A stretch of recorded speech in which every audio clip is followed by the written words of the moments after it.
And because we look healthy, there's a lot of people who have family members, husbands, wives, daughters, sons that don't believe them. And that is a particular kind of hell that I have not had to live through. But I completely empathize, sympathize, and want to give everybody that has that going on with a POTS diagnosis, I just want to give them a hug because this is hard.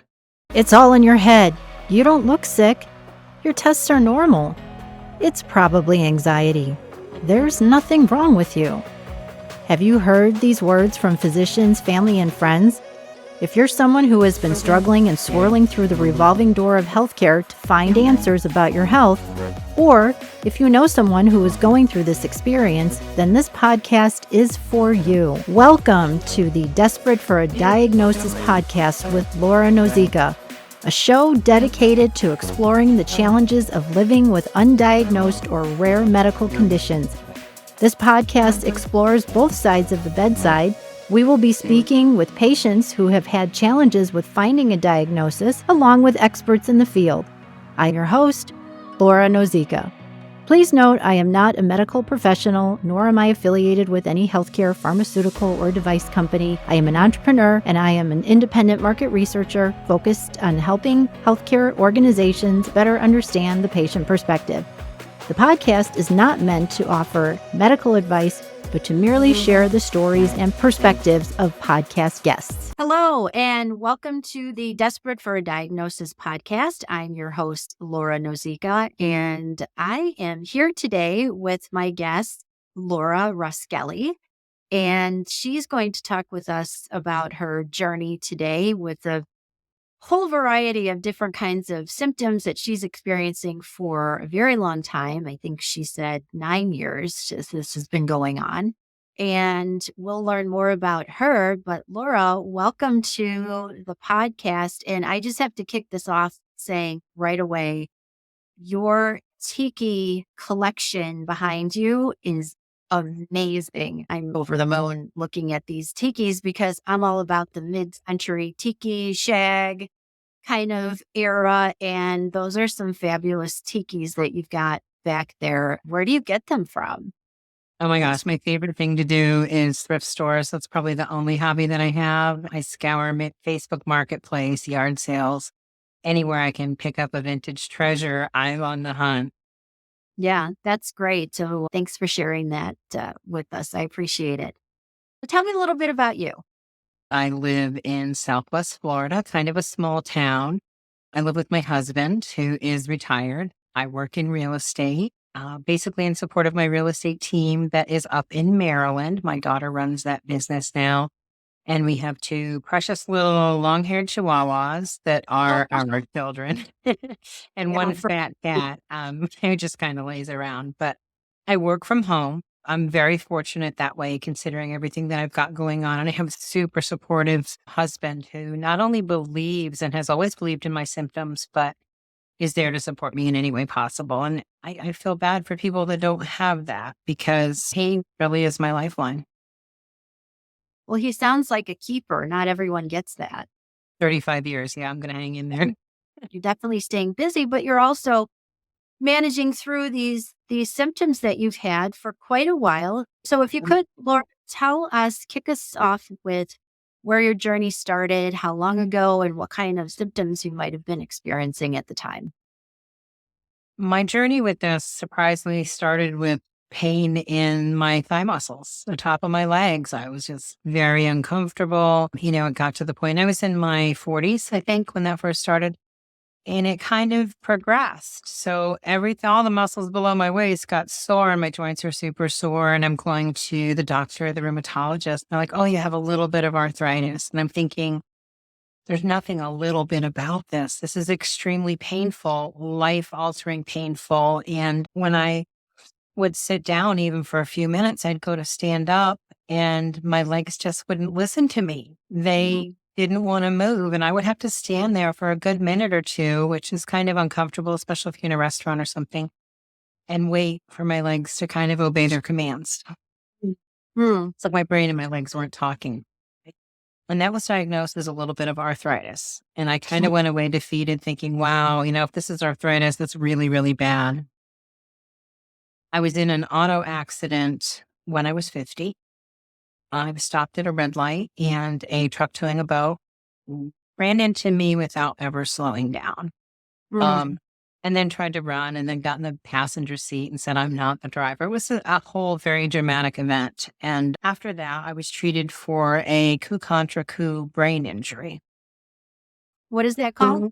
Coup contra coup. It's French. COUPS. Contra, CONTRA, coup, COUPS. How would you describe that? I would describe it as my different brain in the same body. I lost a lot of my executive skills, which were super important to my job. I didn't have a day timer. I knew all my clients' names. I knew all my appointment times in my head. And I had a really beautiful brain, but I'd had it my whole life. So I didn't know it was different.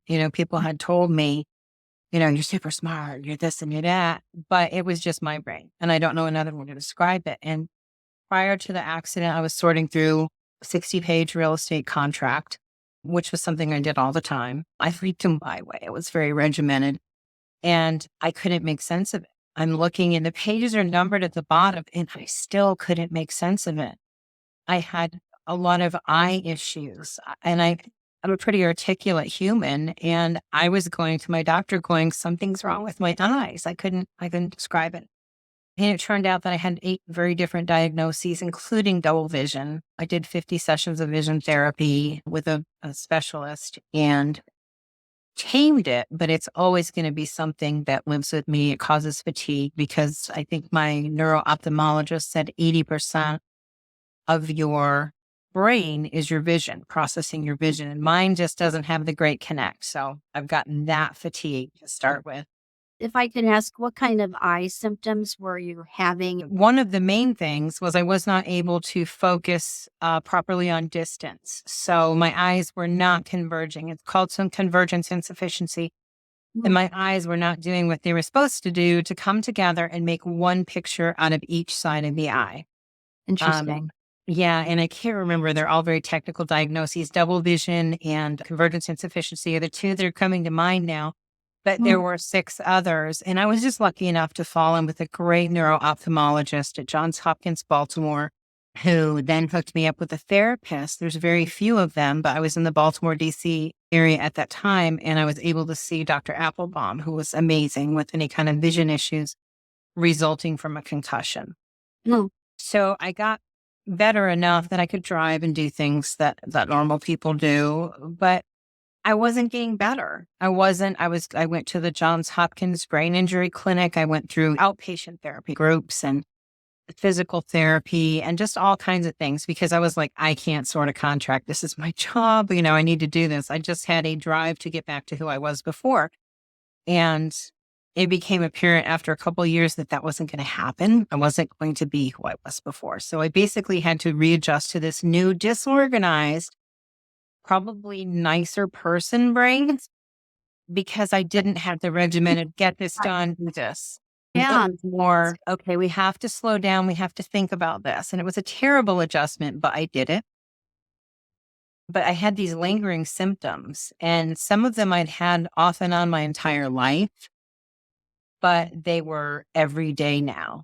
And then it just became nonstop. And I'm going to the doctors and I'm saying, listen, a little arthritis does not explain my joint pain. A little anything doesn't describe this. There are days where I am completely incapacitated. I cannot move. It feels like you have the flu. So every kind of flu symptom. I'm weird in that through all of this, I never had headaches as a symptom, but that's very common. So I kept going to the doctor and saying, my legs hurt a lot. I'm extremely fatigued. I feel like my muscles have been hit with a meat tenderizer. Wow. It's just the worst feeling. It almost feels like you're infected. And I would describe to the doctors, it feels like my muscles are shrink wrapped to my bones. And they'd go, oh, that is really weird. I was telling them repeatedly, I stand up and I feel like I'm going to pass out. I'm nauseous. At one point, I think I lost 40 pounds not trying. I just couldn't tolerate any kind of food. I was waking up with these weird sweats, my chest, the inside of my elbows, just like soaking wet every night. and I'm done with menopause. I'm way past the menopause stage. I was going to ask how many physicians maybe pawned it off on menopause, because I'm right there. So I get the None of them, when this started, one of the first things they did was test to see if I was still in menopause. And there's some test they can do that conclusively says you have completed your menopause. And I had that, so they knew. But there was no way to describe to the doctors other than I feel like I have the flu every day. It's that bad. Picture how sick you are when you have the flu, and that's every single day. from a fatigue standpoint, or From every muscle in your body aching, intense. You cannot fight it, fatigue. Like you cannot get up to get yourself a glass of water. Literally, like you have the flu, and, think about everything that entails. You can't get out of bed. You can't really care for yourself. But it was every day now. And I told my husband, I said, I find myself laying down all the time. And I feel like I'm going to lay down and I'm not going to be able to get back up. I'll just be too weak. And I felt that it was from the concussion, but I thought there was something else going on as well. But I went to a lot of medical facilities, upwards of 25 doctors, oh gosh, leading my case. what kind of doctors, Laura, did you see or were you seeing? Primary care, of course. They sent me to rheumatologists. They sent me to a gastroenterologist, lots of tests for that. Neuromuscular doctor, a neurologist.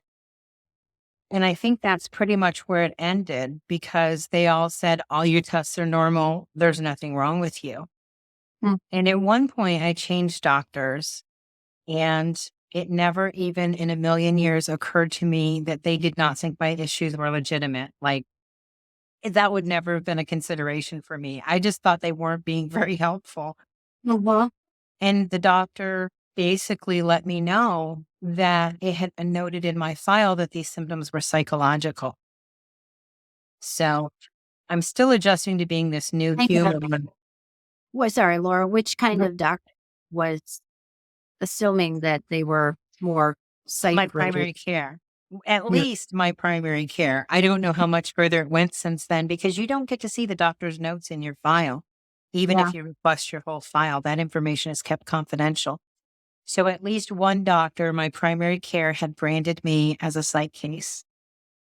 And I'm going through this brain injury thing and learning how to be this new, calmer, rational person that can't remember anything, can't sort anything, can't sequence in any way. So I'm going through that transition, and I'm going through these other symptoms popping up, and they told me it was in my head.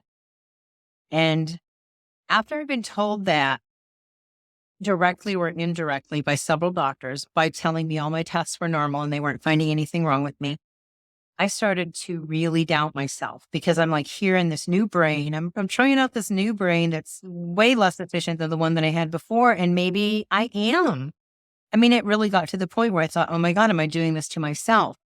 And I remember telling a doctor at one point, and I don't remember which it was, I said, I am not, anxiety was the big thing they wrote it down to. So they didn't all say psychological issues, but they said anxiety. And I said, well, I'm really anxious because I'm sick all the time. I'm not sick because I'm anxious. That fell on deaf ears. So I stopped complaining. It was probably 6 years of constant research, going to doctors over and over again and telling them how very sick I was. And I don't look particularly sick, I don't think. And I walk in there on my 2 legs and, yes, it hurts, but I'm there. But I stopped complaining, and I would cry, and I would sit at home and I would think, I'm mentally not.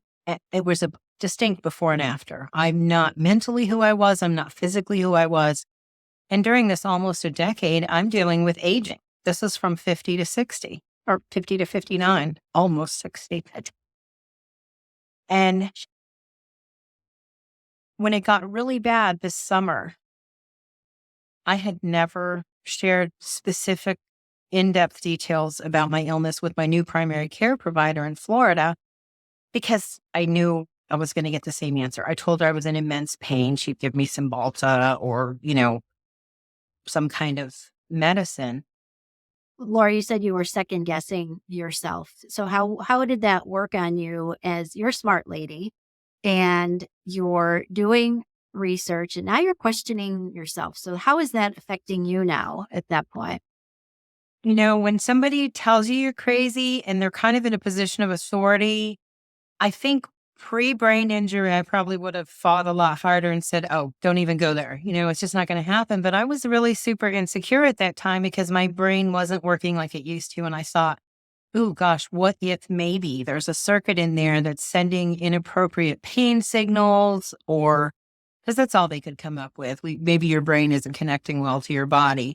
But they pretty much dead-ended me that there was nothing else they could do for me except this caustic medicine that, is really not what I wanted long-term. That wasn't my long-term solution. But when I moved to Florida, I had to get a new primary care. And I specifically and purposely did not transfer my files because I was ashamed, literally, as a patient, I was ashamed about at least one thing I knew that was written in there that would brand me, that would give this doctor a completely inaccurate description of who I am and what I'm about. And that's that my symptoms were psychological. So I broached the condition with my new doctor and I said, you've done up to a muscle biopsy. A surgical muscle biopsy was done during COVID. And that's how bad I wanted to get an answer. And I just knew that was going to be the solution to all my problems. And So you had the muscle biopsy? I did. I really thought there was something that they would find that would prove I was having this horrible muscular pain. And to date, they had said fibromyalgia, chronic fatigue. We don't know. Might be something, might be nothing. So I felt like I had come to the end of the road and I gave up. I gave up looking to the medical community for an answer. And I tried to do things like exercise and eating right and, doing all the things you're supposed to do to maintain your health. Nothing moved the needle at all. So, this is 9 years after I started. I'm laying in bed, which I have to do a lot. Laying in bed normalizes my blood pressure, and I'll get into more of the new diagnosis in a minute. Yeah, for sure. And again, Laura, this all started 9 years ago for you. Yes. Is that right? Coincided with an auto accident and a brain injury. Yes. Yeah. Okay. And I was at the best facilities, and they should have known this. Even back then, they should have known this. But I'm laying in bed one day and I'm scrolling through Facebook videos, which is what you do when you lay in bed a lot. And I see this woman reclining in her car and her face is all red and she's crying. And I looked at that picture and I don't know why I didn't scroll by other than I thought, oh my God, I know how she feels. When you're just so defeated, you go to the grocery store, you come out and you're like, oh my God, I've run a marathon. So I clicked on it because I really related to that picture. And she's an amazing woman. I'll talk about her later. But yeah, I clicked on the video and she started talking about her symptoms. And I thought, oh, wow, that's me. And then another one. And I was like, wow, that's me. And so on until I was like, oh my God, what has this girl got? Because I've got it too. And it turns out that she was describing POTS, P-O-T-S, Postural, Orthostatic, Tachycardia syndrome. She also has Ehlers-Danlos, which is a suspected diagnosis of mine. In fact, I'm going to USF Tampa to get tested on Monday. Okay.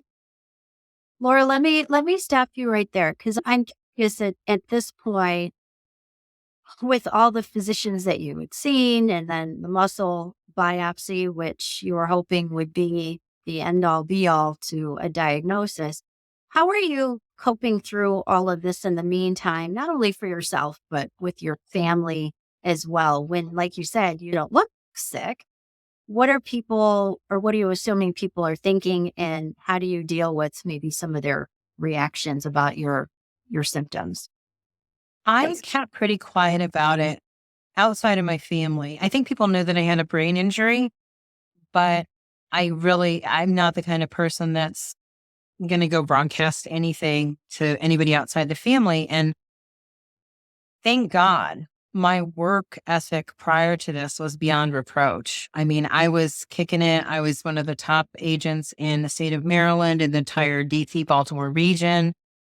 And my whole life I've left jobs where they replaced me with more than one person because I was this superwoman, super performing at work. And I forgot where I was. I'm so sorry. That's like a characteristic of this.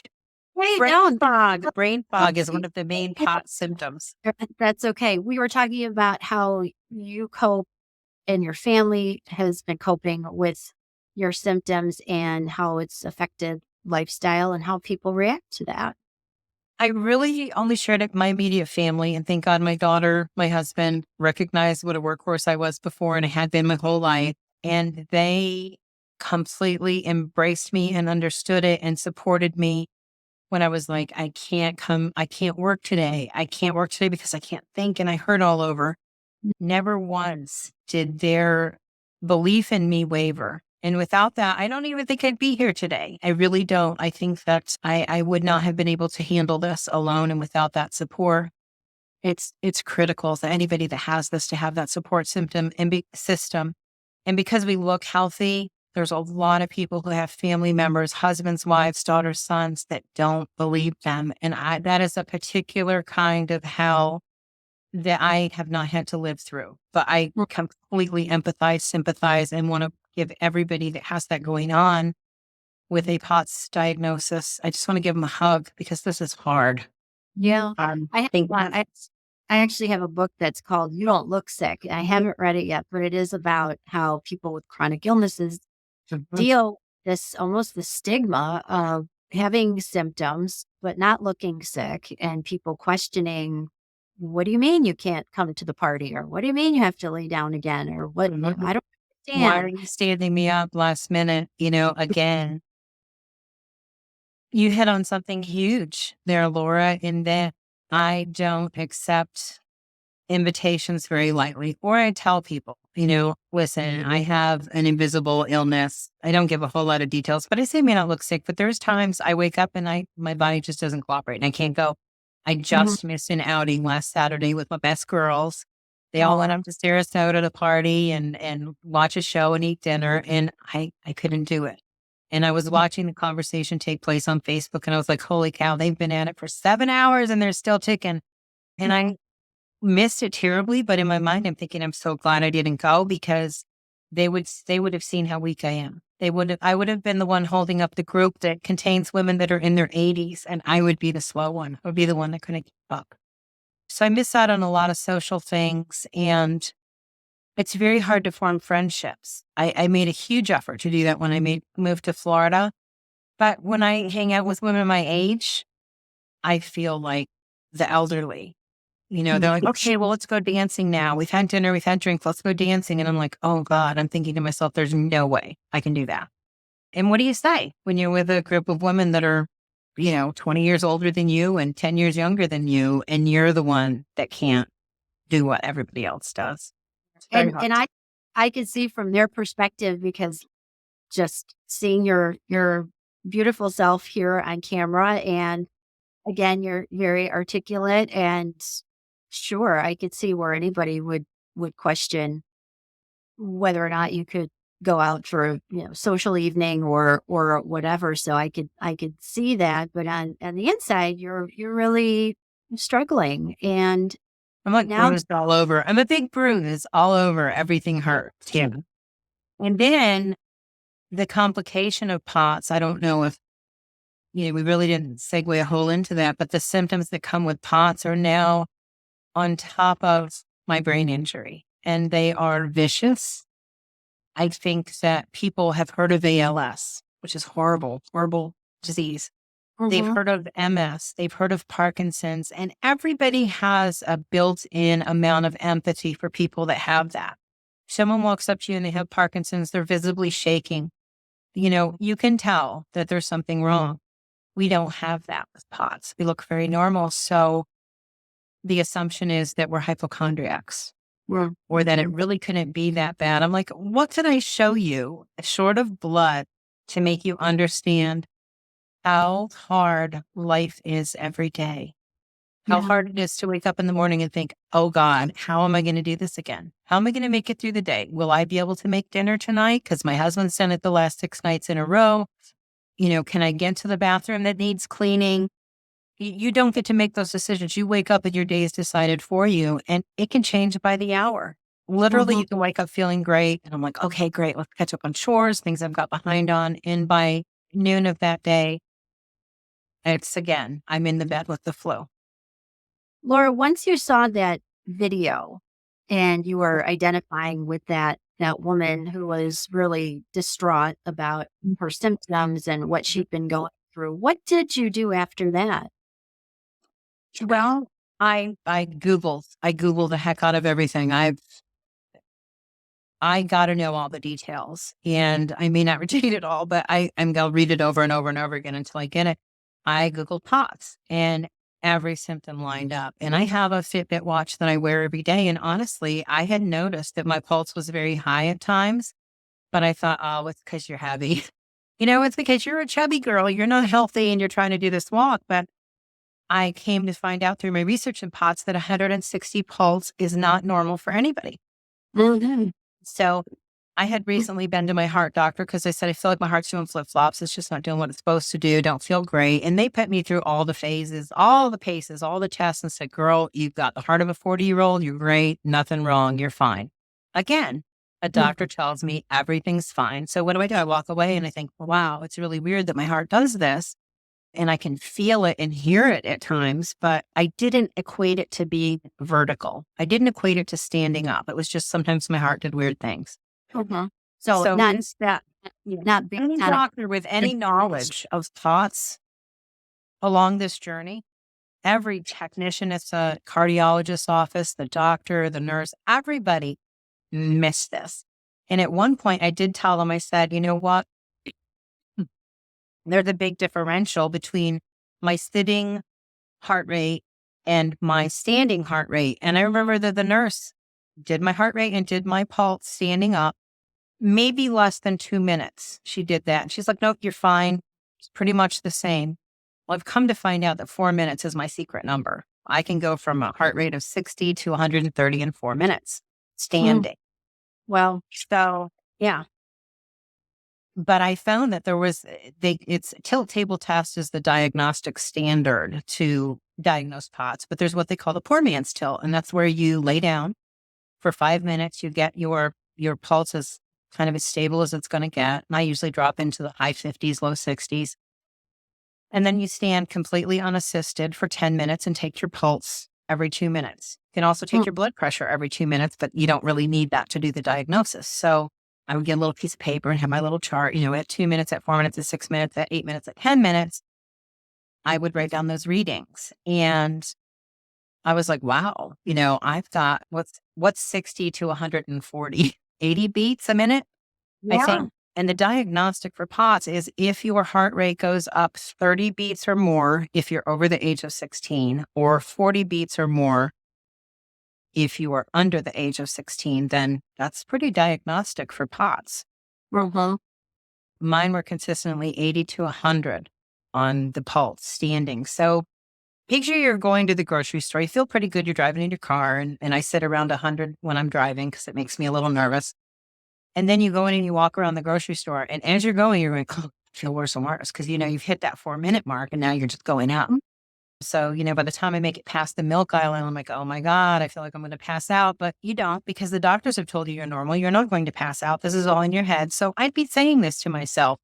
It's in your head. Your heart's normal. All your tests are normal. You're fine. Keep going. So I'm pushing through this, as is my style.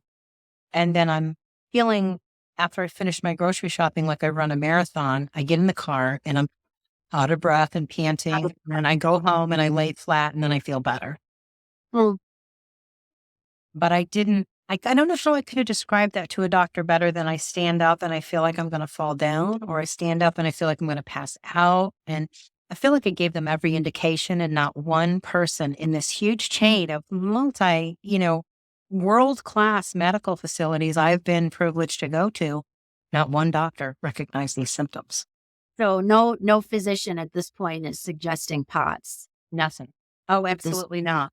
Yeah. But Laura, you and I talked about it when we first chatted, and this is just my perspective. Post-COVID, I got on a lot of long haul Facebook pages because I'm actually trying to figure out some things myself, which aren't dissimilar to some of the symptoms that you are mentioning. So I'm still pushing through figuring out some of my symptoms and things that I've been feeling, sensing for the last year plus. But POTS came up a lot in some of these long haul COVID posts on Facebook.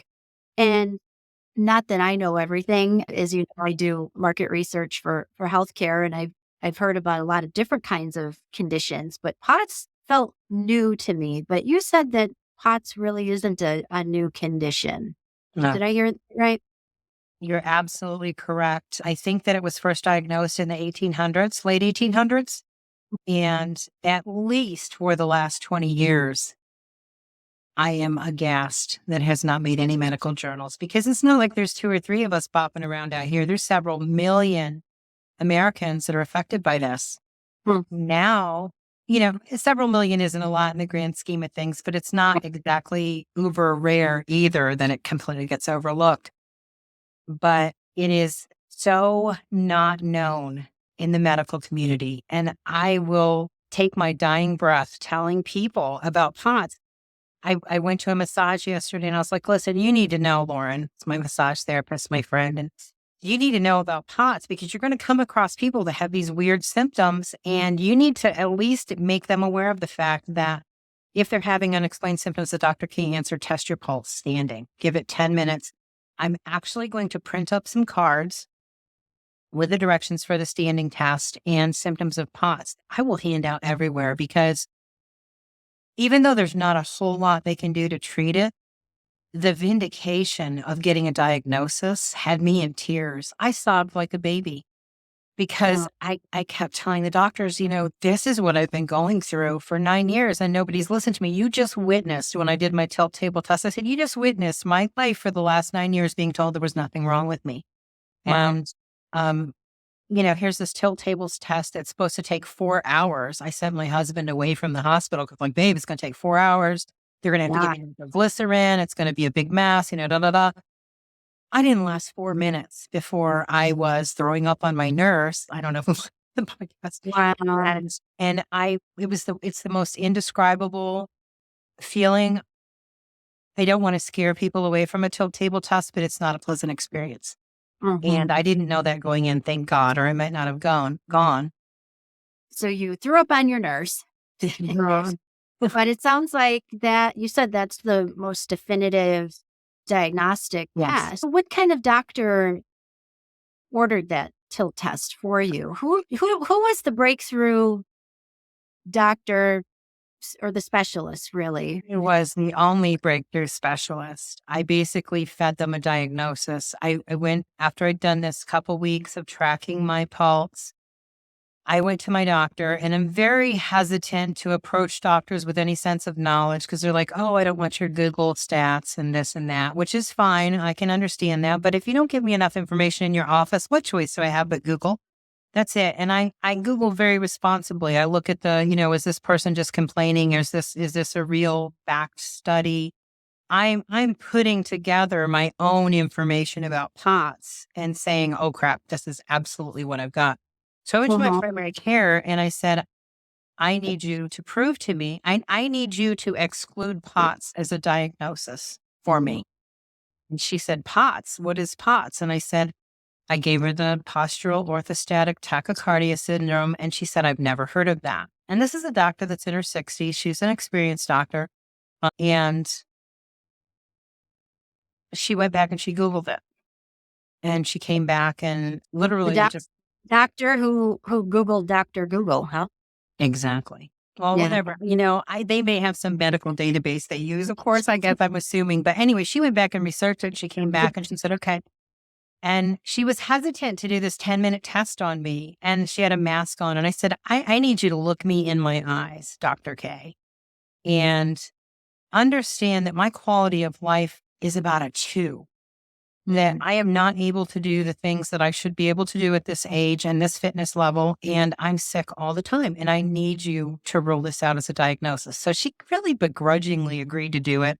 had me lay down. I asked her to turn the lights off because people with POTS are often very light sensitive. It's all about how your brain communicates with your body. And so I sat there, I got my pulse down. She came in and she was doing pulse and blood pressure every 2 minutes. And she was surprised with the results. I could tell. And she went back to her desk and Googled or went into her medical manuals or whatever and came back and she said, you need an electrophysiologist. And that's a specialized cardiologist doctor that works on the electric functioning of the heart. Yeah. Interesting. I'd never heard of one. And I went into that office and thank God it was a particularly symptomatic day. And as I'm sitting there, with my legs swinging off the exam table, my legs are turning blue. And I'm like, well, my legs just always do that. It's a weird thing, but my legs turn blue. And like everything below my knees, if I'm sitting or standing, all the blood, I know now it's blood rushing to my feet. I didn't know then, but he said, does that happen all the time? And I said, yeah, it's just very normal for me. And he asked me if it was uncomfortable. I said, yeah, it kind of feels like you're bloated, like your legs are bloated and my legs feel very heavy all the time. Sometimes I have to lift them into the car because they're so painful. And I said, I think that I have POTS, dysautonomia POTS. It's just what I've been calling it, but it's also called dysautonomia. Well, and he said, I studied under one of the doctors that, made some final determination for POTS. So I'm not completely unfamiliar with it. And he was just an amazing doctor. wow. And he scheduled me for a tilt table test, which was what I was going in there to ask for. And he came up with that on his own. I did the tilt table test. Was supposed to be 4 hours. I lasted 4 minutes. And I really would have gone to screaming if they had not put me down. I was like, put me down, put me down, put me down. I couldn't breathe. You feel like you were going to pass out. Like I was going to die. I've never experienced anything like that before. And I don't know if that's super great information to have if you're going into a tilt table test, but I understand it's not that unpleasant for a lot of people.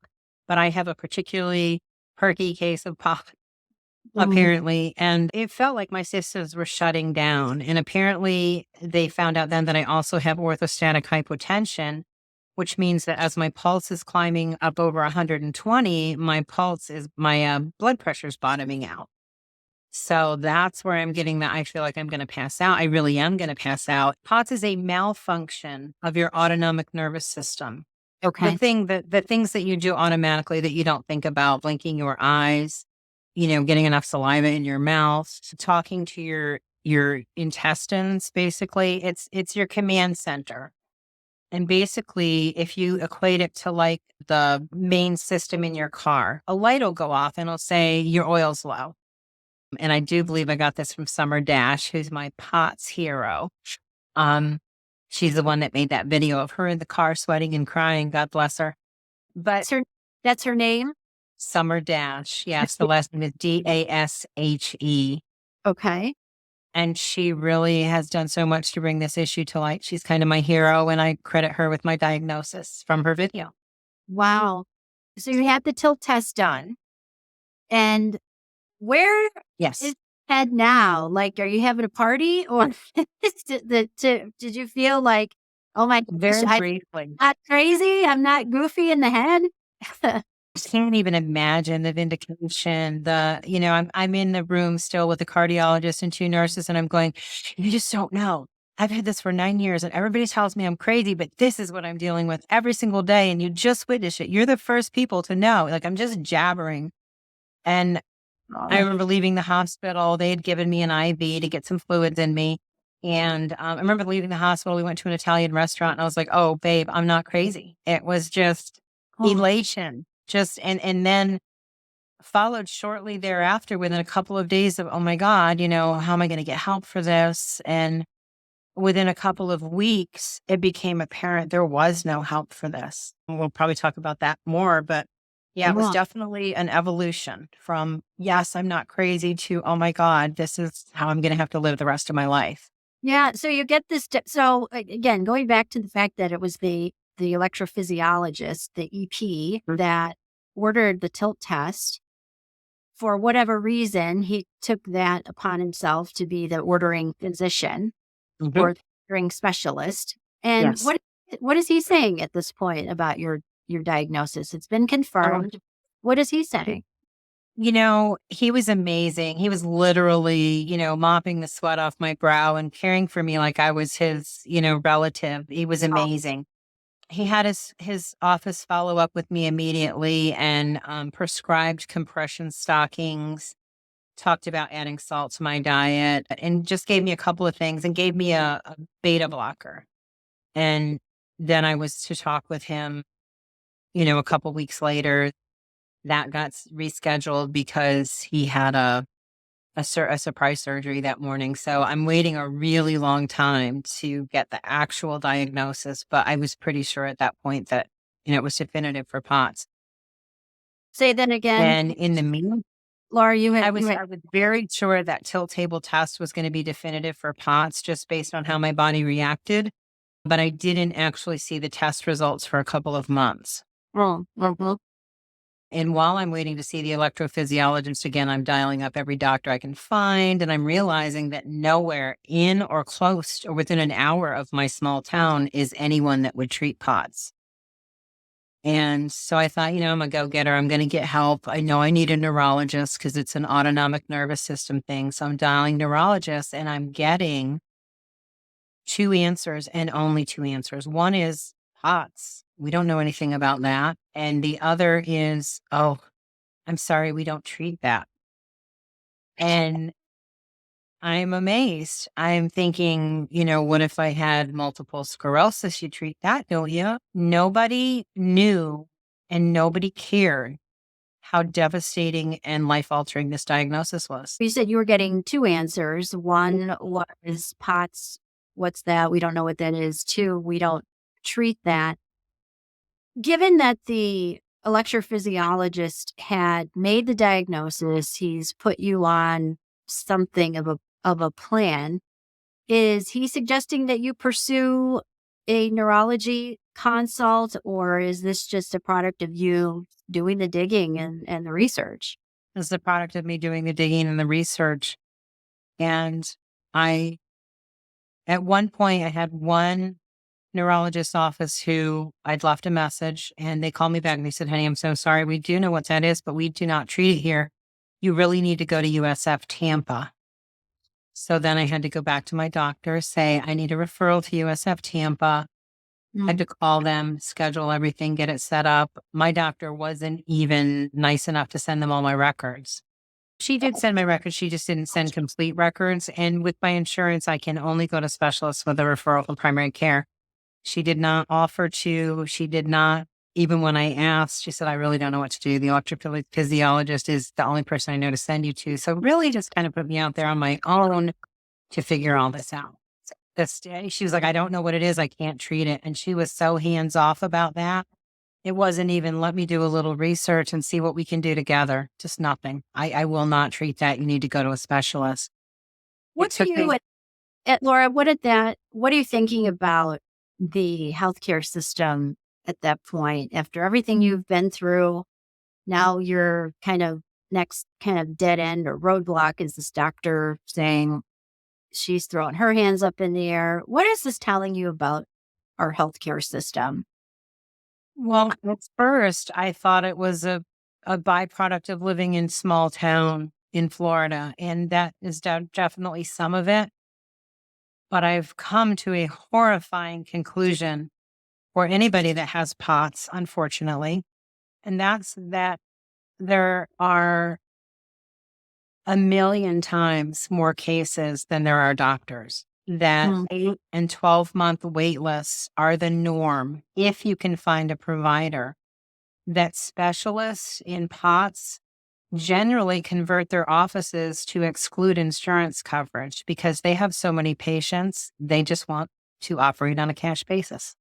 So I found through my own research, a POTS specialist in Clearwater, Florida. He's pretty well renowned. And I got to him before I was able to get back to the electrophysiologist. I didn't need a referral. He's cash only. So it's, X amount for an hour. And I thought, wow, I'm going to get an hour with a doctor. I'll pay $1 million for that. Yeah. And What's his specialty overall? He's a primary care provider, but he has taken a big interest in POTS and the suffering of people with POTS. And he's expert at finding the right pharmaceuticals to assist you if you choose to go that route. Hmm. Why He do you also think, does some testing.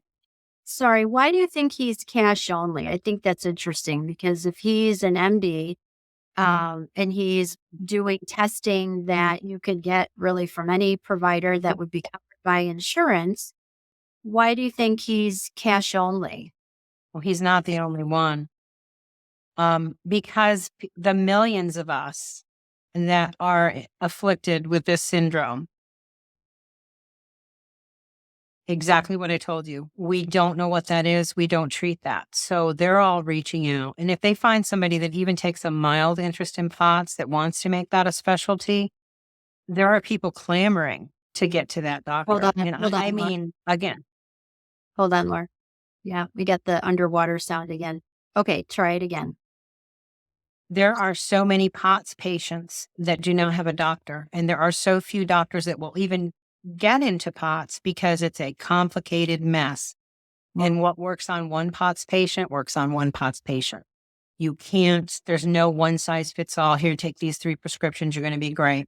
You've got people with POTS that have low blood pressure, people with POTS that have high blood pressure, people whose pulse go to 210, people whose pulse sits around 100. It is so individualized that you can't just throw something at it. Well, my estimation of why doctors don't want to do this is because there is no real fix. And they don't tell you that, but there is no real fix. So you're either choosing to get a pharmaceutical plan, and that's not the way that I went. I did try some things and they were not good for me, or you're doing it holistically, or you're doing a combination of that. And I jumped right into medicine because in my head at that point, I was still thinking they can fix me. They can fix me. They can make it better.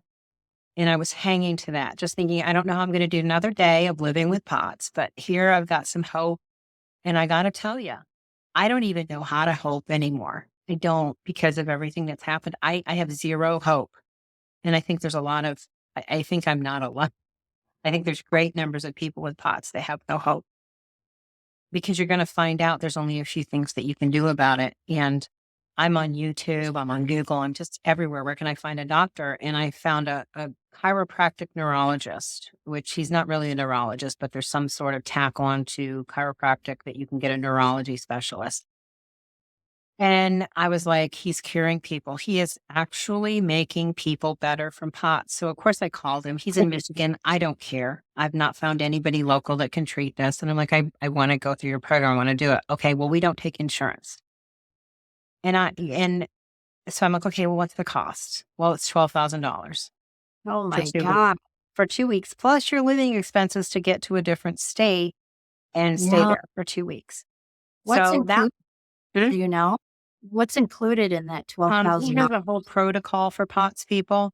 There's another doctor in Texas and there's one in Arizona. Literally, I'm sitting in Florida and these are my options.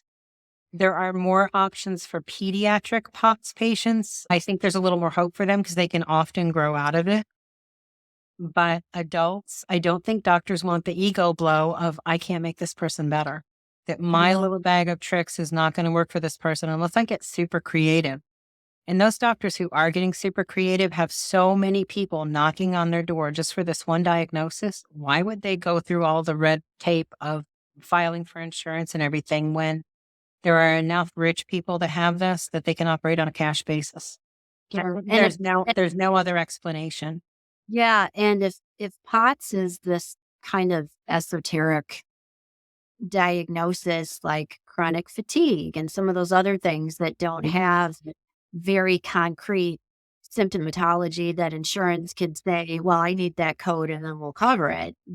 It sounds like it's just kind of an out there syndrome that doesn't really have hard, fast ICD-9, whatever code. I think it's 10, ICD-10 number in order to put it through insurance. So yeah, certainly the cost of running all that through from an overhead perspective for a physician is probably relatively high, and certainly they're in business to be in business. And Absolutely. You I, can't I, blame them, but it yeah, feels like it is discrimination. And I it is. probably found 6 providers, none of them took insurance.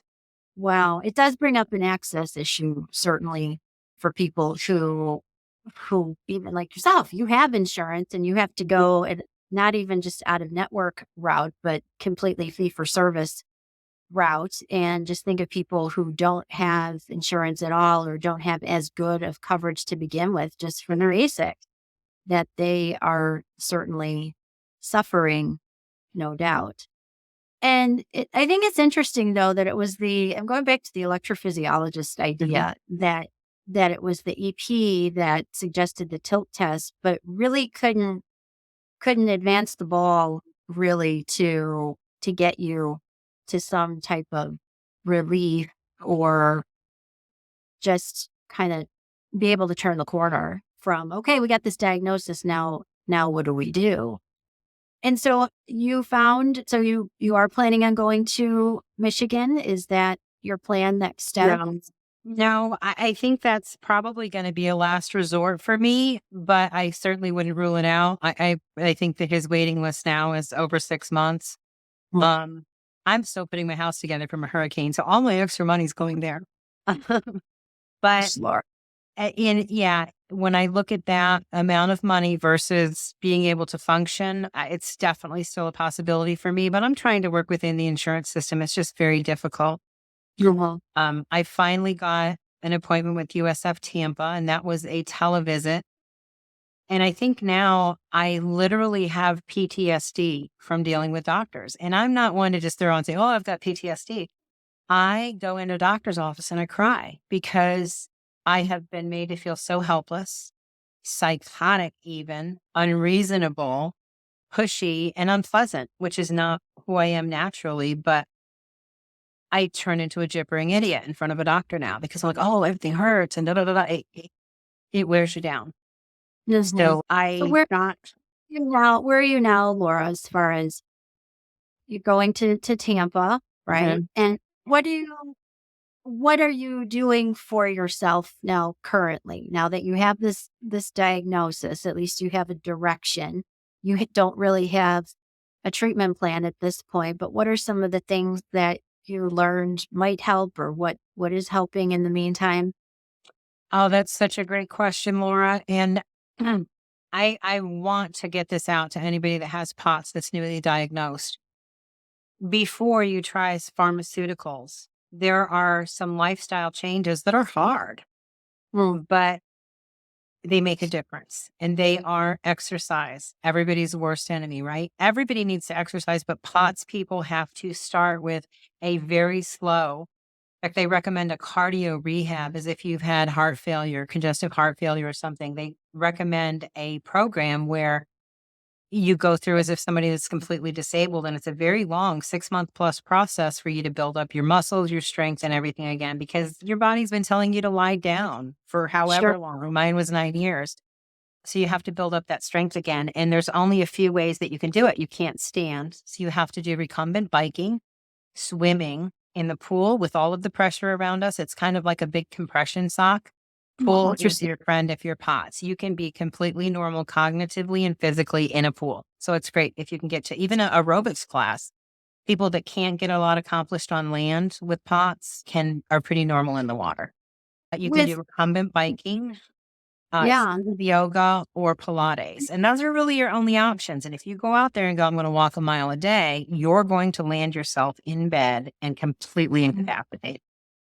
So with I there would being say, with there being so little information on treatment, where is the exercise recommendations coming from, or the exercise protocols? the protocols that I'm going over now are universal on every website that discusses POTS. If you're not like me, you're not a Googler and you haven't looked into it, then you need to know. The first, and I think the most important thing is exercise. And boy, is that hard when you feel like you have the flu. But you got to get out there and do it because you're not going to get better. The more you Mhm. lay in bed with POTS, the more you sit with a POTS diagnosis, the worse it's going to be. You're setting yourself back and trying to protect yourself. So you have to exercise and do it very gradually. There's something called the CHOP, CHOP protocol. And that is way too complicated for me to understand. But it's like you do 3 sit-ups this day and 3 sit-ups that day. It's very specific, and that's supposed to be excellent for POTS people. I'm lucky I Wow. have a pool, so I choose the pool. Nice. I don't blame you. The second most important thing in my estimation is your diet. The majority of POTS people, not POD people, POTS people are lactose and gluten intolerant. So if you can get a test for celiac, great. If not, try to eliminate it. I did, and a lot of my muscular pain went away. I don't know if that's POTS or Ehlers-Danlos, but it helped me overall. And it's a frontline recommendation from our Dr. T, our POTS specialist here in Clearwater. I also find that sugar just completely sets off my system. And I'm hearing that a lot on the POTS boards from other people that have the same thing. Sugar is our enemy. It hurts us much more so than the average person because sugar is not great anyway. So the next thing is we can't hold fluids. Like literally fluids go right through us. Anything you drink, forget it, it's gone. So they recommend, my recommendation from the POTS specialist, again, with pharmaceuticals, he's not really like an interventional kind of guy, was 4 grams of salt a day added to what I'd normally eat. And I'm not a big salt person anyway. I don't add it to food. But that's enough salt that I have to do it in tablets because it's like way too much to just eat per day. And then you have got to get like 4 liters of water. I shoot for 128 ounces a day. Wow. I generally get 98. The extra 30 ounces is tough to get in. But they give you the salt, so you're retaining the fluid because your body, in addition to having incorrect blood flow from the control panel, you don't have enough blood to start with. I think it's called hypervolemic or something. We're a quart low on blood. So you're trying to plump that up, get as much volume as you can so that everything flows a little bit better. Wow. So if this is all from the POTS specialist that you're seeing in your area, do you feel that you're still in a position to go the next step and get another opinion? Where are you on that? Well, I'm very clear I have a POTS diagnosis, and that's just strictly based on the pulse and the fatigue and the brain fog. We don't always hold everything in our heads like we should. I think it is less common to have POTS and POTS only, like maybe 5%. And that's a total guess. That's not any internet statistic. I'm guessing just from my observing other people. Probably 90% or more of us have a comorbidity, Ehlers-Danlos, mast cell activation syndrome, chronic fatigue, fibromyalgia, high or low blood pressure. They really don't know. It's like chicken and egg. Did POTS give you these things or did these things give you POTS? They know now with long COVID becoming a thing you'd mentioned earlier. I am going to cite this statistic because it came from the National Institutes of Health, and it's 68% of long COVID diagnoses are actually POTS. Interesting. Super interesting. And maybe that will shine a light now that there's higher numbers of us suffering from this. And it's a true suffering that maybe we'll get a little bit of research and a little bit of help. And a lot more conversation. Like I said, not that I know anything about anything or everything, but it seems like POTS was coming up a lot in a lot of the Facebook pages with regard to long COVID. How are you going about finding out if you have any of these, as you said, comorbidities, Ehlers-Danlos, anything else that could have triggered the POTS? What's next step for you there? And next step to me is USF Tampa Neurology. And while they don't treat POTS, they test for and treat comorbidities. So I think on Monday, I'm getting tested for small fiber neuropathy. Based on my symptoms, like I'll feel like I have a spider running on my leg or cold dripping down my leg or a zap, an electric shock. It's just a lot of weird things, fasciculations where your skin is jumping. I'll get those all over. Yeah. Um, Definitely going to get that. I'm getting an EMG, and I believe they're going to test for Ehlers-Danlos as well. And I have a backup plan with Dr. T, the POTS specialist. He has sent me a genetic testing kit, which is a way to find out, because these things do date that they do tie back to your genetics, and they can find errors in your genetics that shouldn't be there, and therefore conclude that you have Ehlers-Danlos based on your symptoms and your genetic predisposition. That's really interesting because I've been hearing from other people that I've interviewed that getting genetic testing ordered by a physician is sometimes cumbersome just because it's expensive, and insurance might say, yeah, no, you don't need that. We don't think that that's warranted. How is it that he is sending you a test? What is it? Do you know where it's coming from? I don't know. His office is so fantastic. I wanted to hedge my bets in case the facility in Tampa doesn't pursue Ehlers-Danlos with me. I've heard there's a skin test for it, and then I've been told there's not. So I can't find a definitive answer on that. But if they don't test me based on my symptoms and my request, then I have the backup kit from the doctor, and I will do that on my own. And it may be something I have to pay for, but I think insurance will cover it because this doctor is saying I have a high degree of certainty that you have this. Interesting. Yeah. So it must be some lab that he's working with. Yes. Yes. I literally emailed his office, said, do you test for this? And they said yes. And his amazing assistant I just got a FedEx notification this morning that it's on the way. And I think I contacted him on Monday. So, Have you pursued any kind of integrative medicine type of physicians where they're testing for minerals and vitamin deficiencies or any other toxicities? not yet, but I did a lot of research and found out kind of what what you need if you have POTS. So I do a lot of magnesium, a lot of joint supplements that my orthopedic dude recommended, and vitamin D. It's very common to have super low vitamin D with POTS. Vitamin B, a good broad spectrum vitamin B is, needed just to kind of maintain energy.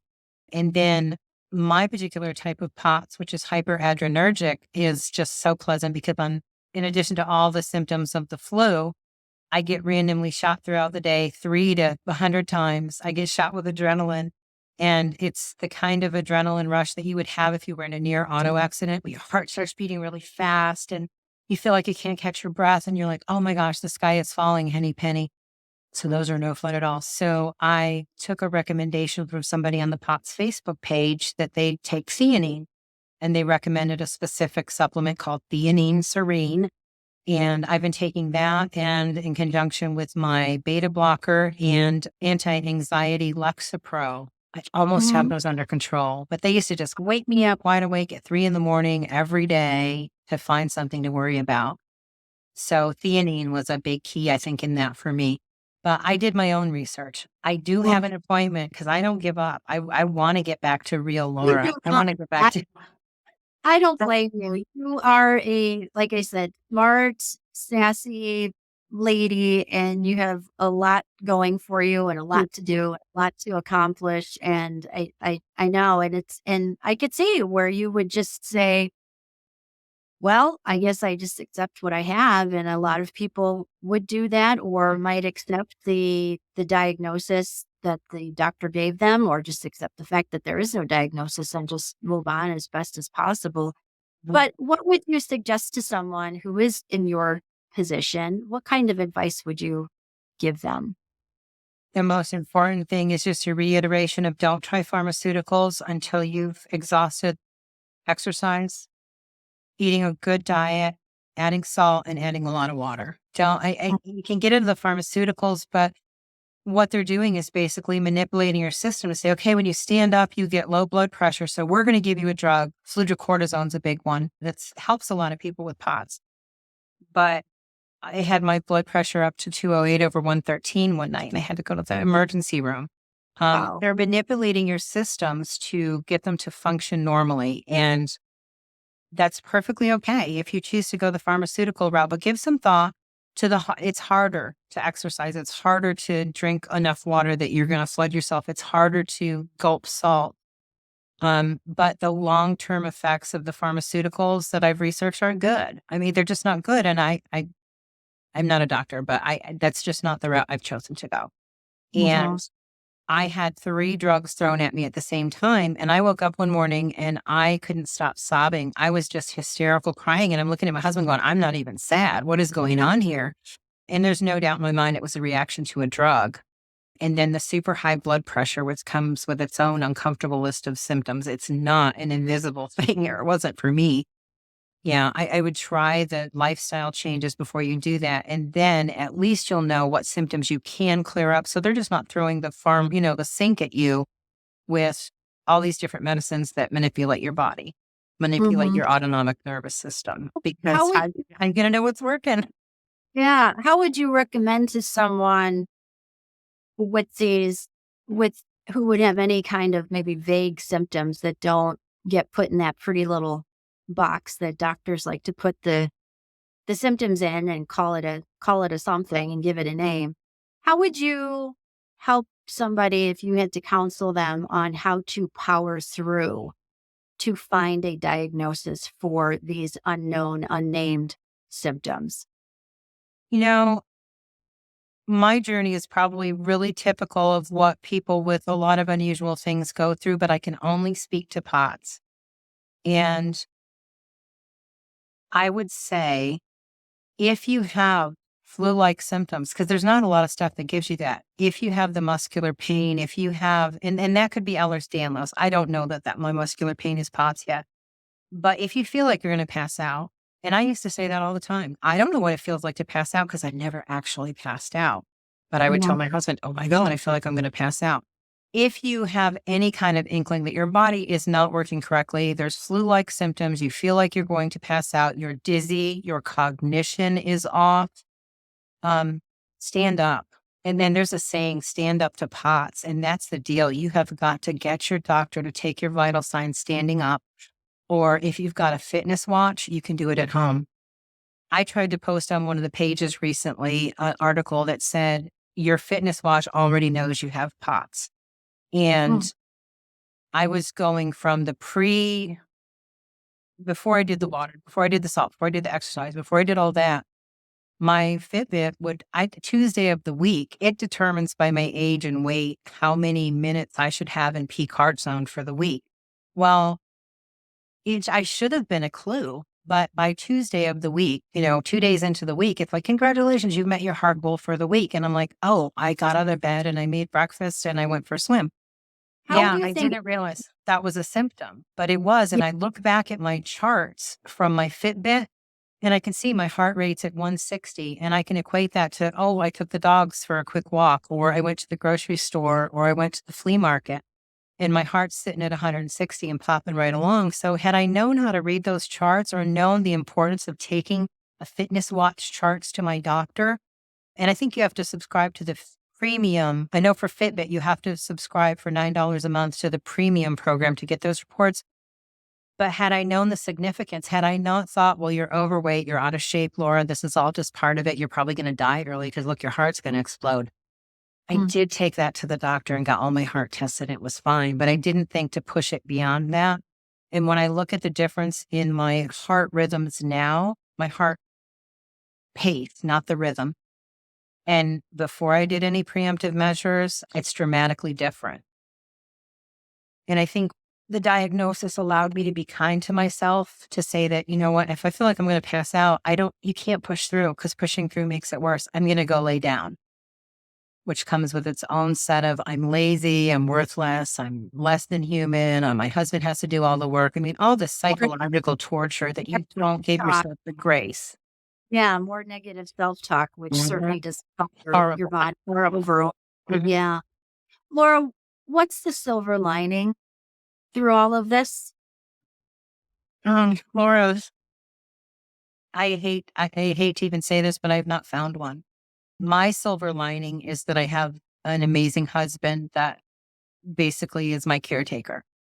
There is no silver lining. It's not been an easy journey. There's absolutely no end in sight.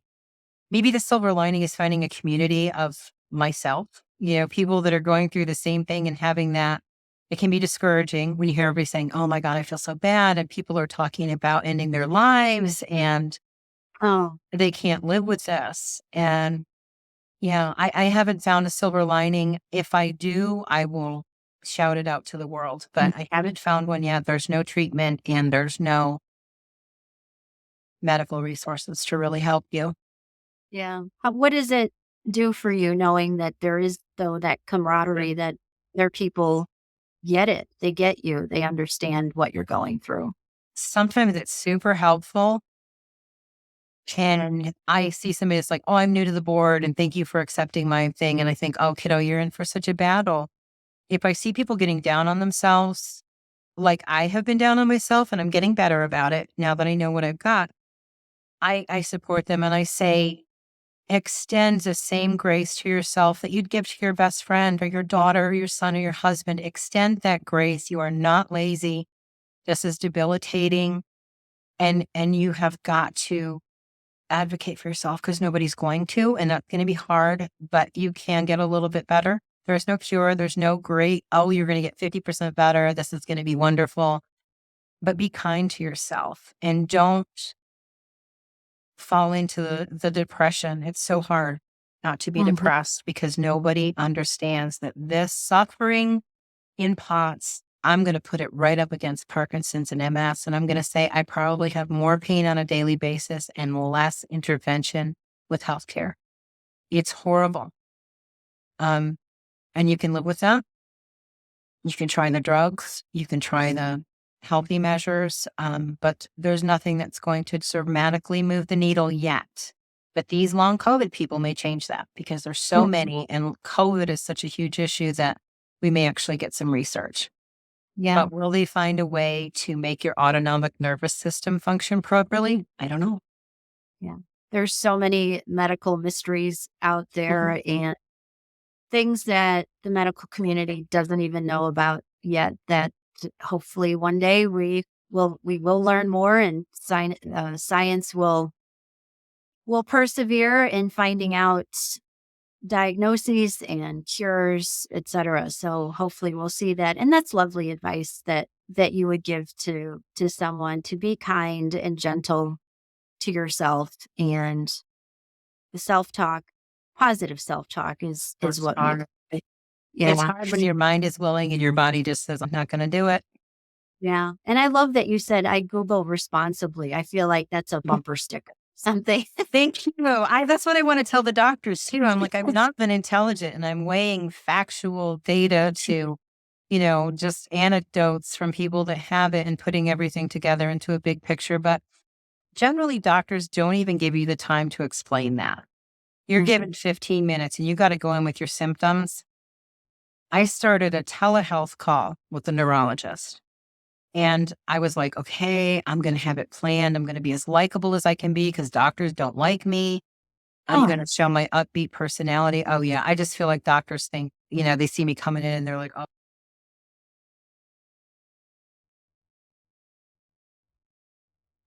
Oh, hold on, Laura. I lost your sound again. Oh, yeah. Okay. Go back, like 15 seconds. I went to the neurologist on a telehealth visit, which was all they were offering at the time. And I had my concise list of 21 symptoms that are all super important. And I feel like maybe a doctor can take 5 or 6 of those, put them together and say, yeah, it is Ehlers-Danlos or whatever. So I'm trying to be concise in what I estimate is going to be a 15-minute telehealth appointment.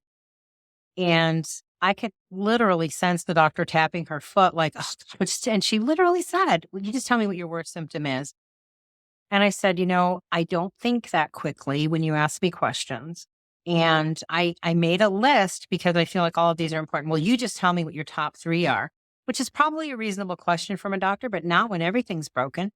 So I read what was at the top of the list because I don't think quickly enough to go, oh God, these are the most important, blah, blah, blah.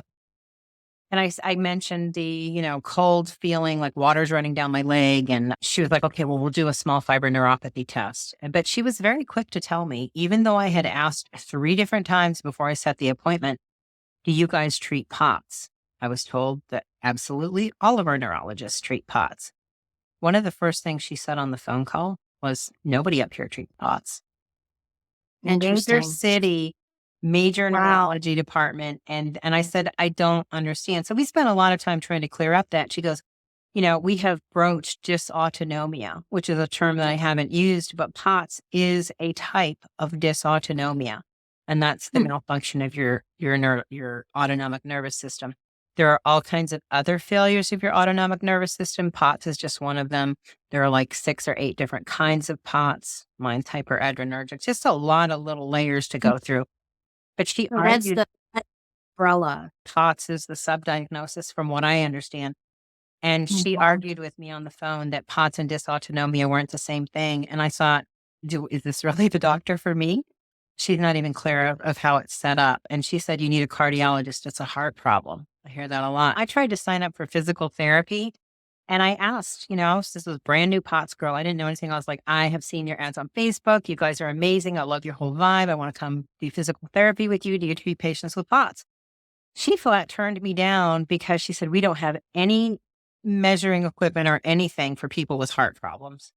And I said, well, that's great because POTS isn't a heart problem, autonomic nervous system. And they turned me down. They would not take me for physical therapy because they perceive I had a heart problem. If anybody wants to join me in enlightening their doctor or their local hospital or whatever, I am going to make little small printouts. And I just think about poor me, how sick I am and how nobody would help me. And I just felt so helpless. And anywhere along this chain of 20 some doctors, any single person, 2 neurologists, any one of these doctors could have said, oh, well, you have POTS. The typical time to a POTS diagnosis is 3 years. Mine was a lot longer. But I think it was because that doctor branded me as having psychological. I really do. And I can't prove that, obviously, but I think that she branded me. That's so frustrating and disappointing, to say the least. And it sometimes, in some ways, lots of ways, makes you lose faith in the medical community, which is why you have to keep pushing. So, Laura, thank you so much for your time. And I do hope that other people listening to this podcast who have similar symptoms will consider that this could be a diagnosis for them, or at least one to pursue, to at least check the box or put the red line through the list that, okay, it is this or it isn't that, but at least it's a direction potentially. So I do thank you for everything. And maybe you'll come back and follow up with our listeners and let us know what has happened and next steps for you. And hopefully it's good things and you're getting more answers. So thank you so much, Laura. Yeah, I'd love to come back. And definitely if I can find some good news, I want to share it. Thank you so much.